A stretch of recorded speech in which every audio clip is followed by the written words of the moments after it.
Next up, we have a really exciting panel on NFTs and their impact on game development. We've got some amazing game developers coming out here. So I'll just have them come on out and fill in. We've got 5. We've got Michael Rubinelli from Wax, who's the Chief Gaming Officer. We've got Michael Blasche, who I just learned how to pronounce his name, and I think I might have still messed it up. Sorry about that. I did. Sorry. What is it again? Blasche. Blasche. Okay. I need to do that. And would you guys like to fill in over here? Where are you sitting? I'll sit right here. And Okay, if you want I'll sit right to here. sit here, Michael. Sure. And Michael, and then and we've got Ashish and Michael Arnold and Ben.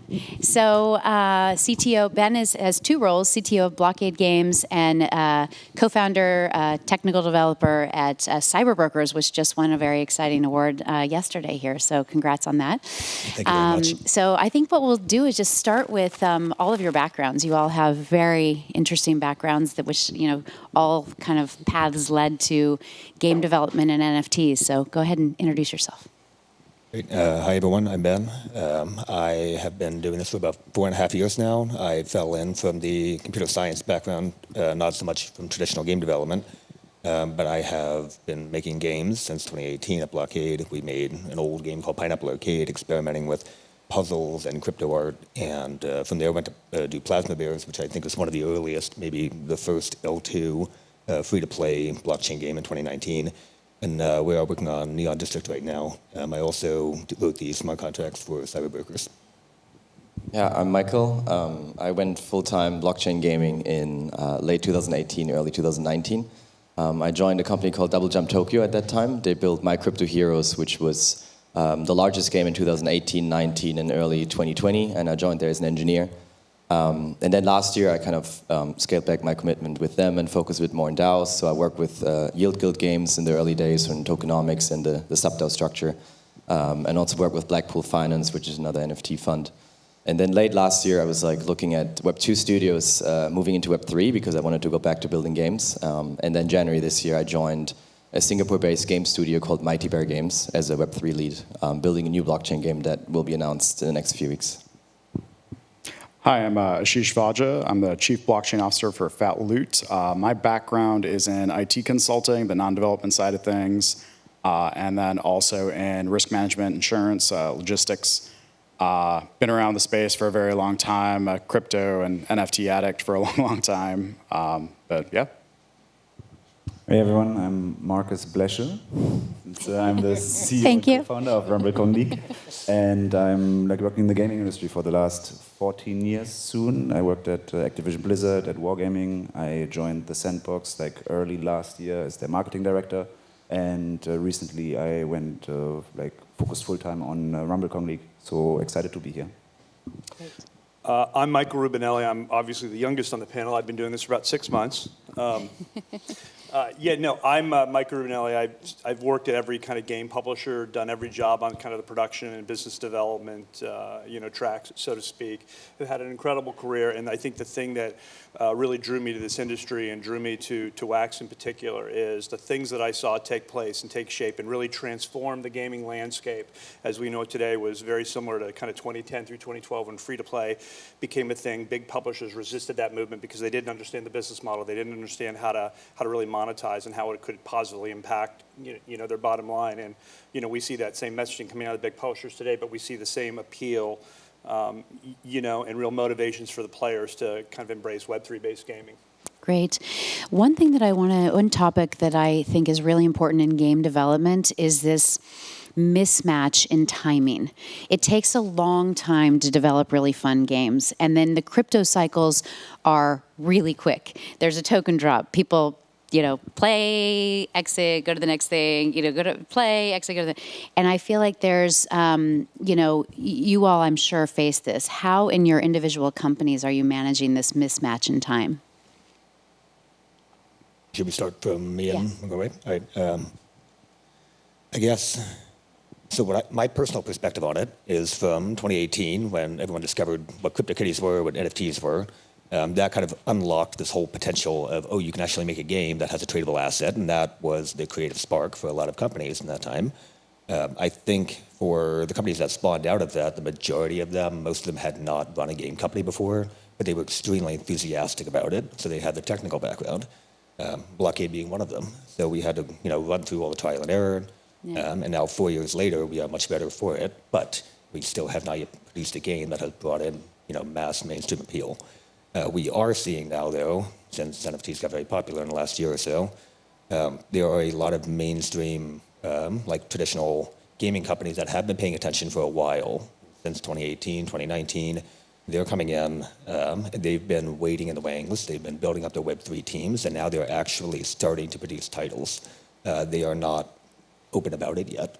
So I'm expecting to see the surprise influx of titles starting to happen in the next year or so.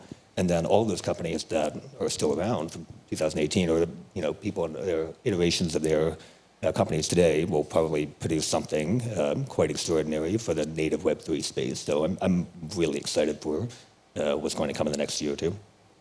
Yeah, and I wanted to add to this, like kind of the timing of the game launch and when you should launch the NFTs or a token. Do you launch the NFTs before the game or after the game? I think there's different approaches and there's different pros and cons. Either you could first launch the game as like a playable version, no NFTs, just to show the gameplay and kind of avoid speculation. And then once it's proven, players like it, you launch NFTs, you launch a token later. I believe this is the more healthy model, but I think in the bull market, the last 1.5 years, people first launch NFTs and first launch tokens because it was kind of an acquisition model, because it gave you attention from the market that you had a token where a number go up. But it's not very sustainable because you need to give new things to the players, to the community. And game development takes time, and attention spans of people, especially in a bull market, is very short because there's so much hype, so much going on. But I think also what I wanted to add to this is if you have NFTs or a token already launched before the game is live, you should develop the game in public with your community. So kind of open up early builds, do live streams with not ready builds, just kind of include them, because once they have NFTs, once they have tokens, they're your shareholders and they're on your side. So they want to help you also to improve the game. But it's different dynamics if you launch it earlier or after the game launch or before the game launch. And at Mighty Bear Games, have you already launched games, and or are they coming? So we launched Web 2 games before, so the company is 5 years old, but I just joined in January. We built games for the Apple Arcade, we built a game with Disney, and now going all in Web 3. We will actually launch a game first without any NFTs, and then the NFTs afterwards, and then also a token once the market looks a bit better.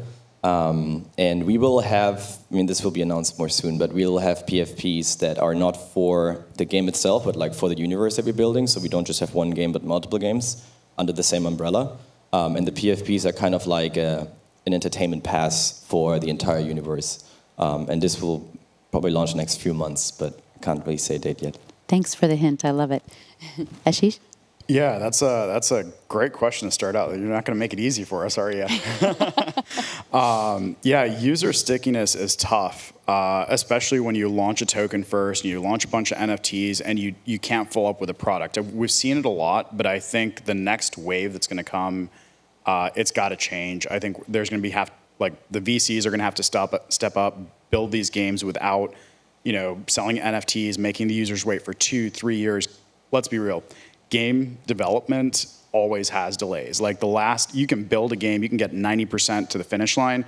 That last 10% is always a bear. It could delay you by a year, it could delay you by 2 years, just stuff pops up. So I think timing is going to be a very different landscape. You're going to have a product that's ready to go moving forward as the space changes. I don't think we're going to get away with having massive token sales, and a lot of them get dumped on the market. You have to then, you're turning a gamer into kind of like a financial analyst. Do they need to really look at what is the token lockup? When you buy a game, you shouldn't have to go and see, okay, well, they sold to these VCs and it's released on this schedule and they're getting this amount at the token generation event. It's too complicated. How are we supposed to onboard gamers when they have to look at all this stuff?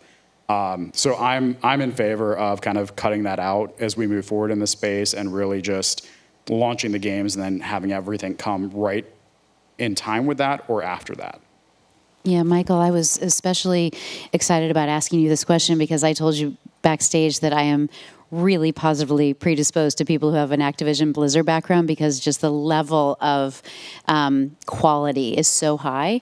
And that, again, with developing a game, how do you marry that background with this kind of fast-moving crypto world? Actually, it's a good example because, coming from from larger publishers, as well, the moment they talk about a game is in the development life cycle. It's already been developed for 1 year, 2 year, 3 years. It's being shown the moment you're ready to show it to the world, and it looks very polished. And going into Web3, we made the decision to use actually an NFT drop as a fundraising mechanism, which is like a Kickstarter. We leverage the community, we leverage the interest in the product in raising the funds to start developing a game. So it's from an indie or from a small studio perspective, it's giving you a lot of freedom of how you want to approach it and giving you have decision rights on your own IP and you have the community involved. But on the other side, as you said as well, there's a challenge of keeping everyone engaged and explaining you can do a game in 2 months, but it's not going to be a good game. And if you want to do a quality game, it's going to take time. And we had our initial drop almost a year ago now.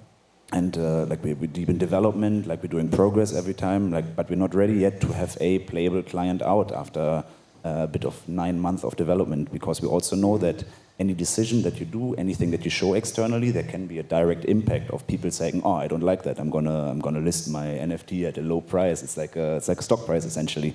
So there's that's one of the things that I learned a lot over the last 12 to 18 months of really manage expectations and be transparent as well with your community, which is stakeholders, which is investors in the project, and really setting the expectations. So from this side, we notice that if you are transparent, if you show what you're doing, and upfront you say hey, we're going to do this. It's going to take time. We hope that you give us the trust on this.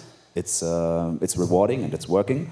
And I think a lot of the projects are facing the challenge that they want to go out there and say hey, we're going to build the best game, we're going to be the next Call of Duty or whatever, and without realizing actually it takes time to do a good game, and it's getting game development is getting easier and easier, but from a management expectations and the quality standpoint, I think it always will take time, and that's something that is it's hard to manage, but we're trying our best. Great. Yeah, and to your point, it takes development talent. And let's be clear, this industry today doesn't have a lot of classic game development talent in it, right? And when I put out a good game or a great game, people go, "You're incredible." I'm like, well, I had a great developer. When I put out a terrible game, people go, "You're awful." And I don't have very, very good development. So it starts and ends with I tell all my producers, I tell everybody who works for me, you're only as good as your development talent. So go get great development talent. Let's start there. But I think there's some larger kind of beats here that we as a company think about, that we don't have the same externalities or pressures that other companies do. We're whacked. We're very well funded. We don't do ICOs for our games because we don't need that kind of funding. That doesn't put kind of knock-on effect or downstream pressure on us to release content before it's ready, and on and on and on. So we work with a kind of a different mindset that we really want to drive mass adoption, right? There are, 100 million crypto bros that play, gamble, and speculate on today's kind of offerings, right? And that's all well and good. Gamification, decentralized finance, it had a place or has a place. It's small, it's very niche. We need mass adoption. We need the 3 billion classic gamers that exist in the world to come into this space. And at Wax, you'll never hear us talk about play to earn or P2E or anything like that. Earn is the worst term in the world, right? Because it sets expectations really incorrectly. It's all about ownership. It's all about having, dominion or domain over your assets and do with them as you see fit. Interoperability, gifting them, trading them, selling them, what have you. Creating that North Star is really, really important to us. And we will never get that mass adoption until we give the existing player a better way to spend their time. And so we're really focused on building the greatest game possible that just happens to utilize the blockchain, right? We never lead with, hey, this is a great Web3 game. This is the best game on blockchain. Right, people go, oh, blockchain, I don't care, right? Because that's the default position, and I get it. I've played a ton of, these play-to-earn games, right? And I thought of myself as a very sophisticated, sort of technically competent player, and I come in, I'm like, wait a minute, what? I've got to go use a decentralized exchange, and I'm not a commodities trader, and I don't know how to do this, and everybody's speaking to me in FI terms, and all of a sudden I'm like, wait a minute, I've got to open a wallet, I've got to withdraw, I've got to deposit, I've got to, and right away I'm like, friction. There is plenty of things that people do in their lives that do not confuse them, and that is where they will go. They will pray to the altar of convenience, Yep. right? So it's got to feel like what they're doing now. It's got to be convenient. It's got to be accessible. You cannot shuttle them to, different kind of, centralized exchanges and secondary marketplaces. It's all got to live in that world, but it's got to be a better use of their time. And their free time is the most valuable commodity they have in their life. It's the most valuable commodity we all have. Yeah. So respect and honor that free time. And if they choose to spend it with your product, reward that choice. I love it. Yeah. So we were seed investors in Mythical, and they just announced a game with the NFL, and they said they are calling it Play and Own. Right. And John Linden, the CEO, and I were talking about it the other day, and he said, I just, earn sounds like a job, and I just don't think that people are wanting to do a job. The problem you have with earn is that this paradigm has conditioned everybody to care about earn. So when you have the same group of players show up every single day to do the same thing for the same reason with the same expected outcome, you create this optimized race to the bottom. And that's not healthy for anybody. But that's all they care about. We've gone on this messaging. We said, trust us. I'm completely undoxed. This is who I am. This is where I've been. This is what I've done. I'm going to build something in the next 5 years. And we don't care. How much can we make today? How much can we make tomorrow? And when is this going to crater? That's the mindset. Yeah. And so what we did something very bold. We initially launched our first game with 1 trillion tokens. We said we have 227 years. Don't ever worry about token cap. Don't ever worry about it. You'll never hit it. And there's mine, dump, mine, dump, mine, dump. We said, fine. We're going to burn 99.9% of our tokens. And there's a hard stop. There's a mining phase that will end. And let your conscience be your guide. And we have a counter on screen until 0.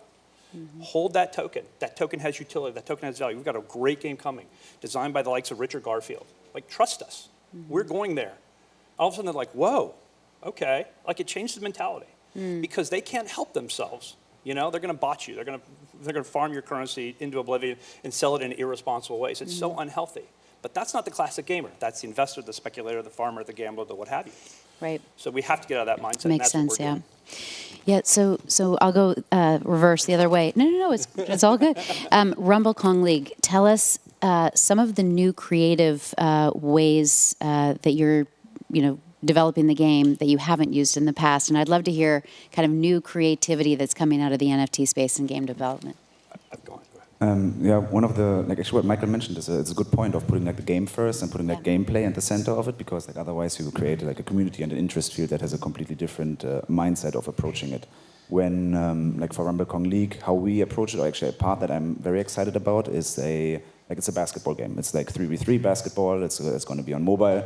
But beyond just having the avatars, the PFPs as playable characters, we're also having a feature that we call clubs, which is the teams of a team of the NBA, which for us is a grassroots approach for anyone to create a Web3 brand in a video game. And it's all there's communities behind, last night we had an event and we had people from their clubs. They met together for the first time in real life, and it's not something that was there's a link to RKL and Rumble Kong League. But they're doing their own brand, they all have their own logos, websites, merch, and it's really this grassroots approach of building your own brand, or like a basketball team that is playing in a Web3 league, which is very exciting, and is something that this I've never seen before. It's one part of the project that, of course, next to everything else that we're doing, but that I'm very excited about, because it really shows the passion of the community, of people getting together, all having the same common goal of building something from the ground up. And it was never as easy or as accessible as it is right now. And we want to just build an outlet where anyone can create a brand and come together. And it's all around under the umbrella of sports, of communities, of competitiveness and leagues. And this is when you look at it from the surface, you think it's a sports game. It's something that that's going to be on mobile. But then if you go a little bit deeper and you look at, hey, there's different teams, there's different characters, personalities. It's really it reveals so much more that all of a sudden you can play in the same team with the Kong of Paul George or Steph Curry, because they also have Kongs, and it brings you also very close to those to your idols or to professional athletes, but you're all in the same digital environment that is really unique. That's great. Thank you. Yeah, no, I agree. We have to move away from play and earn, play to earn concepts. We have to really rethink the entire monetization model, honestly. What we're offering the players, what kind of things that they want. People drop $400 a month sometimes, $800 a month on skins, because it's an immersive experience. They love it. And you want to be able to take those skins and have partnerships between games, have those skins carry over, have a Gucci, suit that you wear in one game carry over to another game. You want that kind of value, that kind of like flexing to exist across games. I'm seeing something really cool from Axie Infinity happening. It reminds me, I'm a Warcraft 3 player, like Dota 1 player, not like Dota 2, like old school. And they're creating these custom games, and it reminds me of those custom games you'd create in Warcraft 3. It was just community building the stuff, like IceFrog built like Dota 1. If we can do that kind of thing and offer users different experiences and diversify those experiences, you can also capture a lot more of that long tail, not just with your core gameplay loop. You can allow the users to customize, mod the games, do whatever you want with them. Another way that I've looked in, there's emote packs and sound effects you can have in games. You could sell those and find other ways for users to make money, but you shouldn't have it sound like a job. I think a good example would be like in Mortal Kombat, there was that guy who would come and say toasty in the falsetto voice. You could have Snoop Dogg create a reaction or something that could be sold across games.